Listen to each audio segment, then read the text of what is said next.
কাণ্ডে প্রতিবাদ, আইন ভাঙায় বাইকে বাধা, দুই এজেকে বেধড়ক মার মধ্যমগ্রামে আরজিকর কাণ্ডের প্রতিবাদে বিক্ষোভের মাঝেই ট্রাফিক গার্ডের দুই এজেকে বেধড়ক পেটানোর অভিযোগ মধ্যমগ্রামে।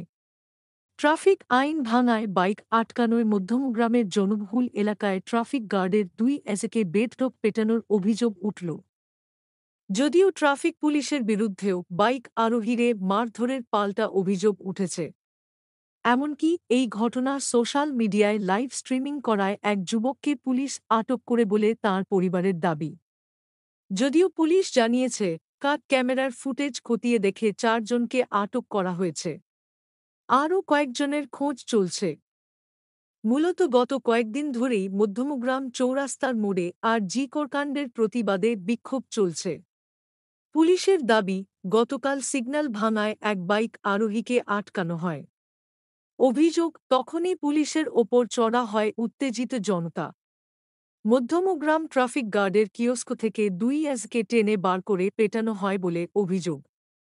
রবিবার প্রেসিডেন্সি জেলে গিয়ে আর.জি.কর কাণ্ডে ধৃত সিভিক ভলান্টিয়ার সঞ্জয় রায়ের পলিগ্রাফ টেস্ট করল সিবিআই।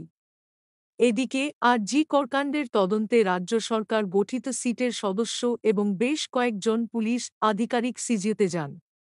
আর.জি.কর মেডিকেলের প্রাক্তন এমএসবিপি বুলবুল মুখোপাধ্যায়কেও জিজ্ঞাসাবাদ করল সিবিআই।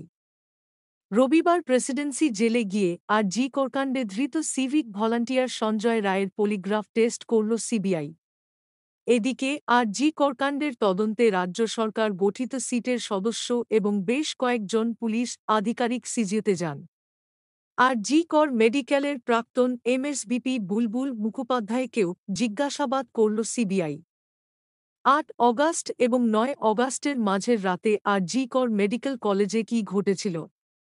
চিকিৎসকের ধর্ষণ খুনে কি সঞ্জয় রায় একাই জড়িত? নাকি ছিল আরও কেউ?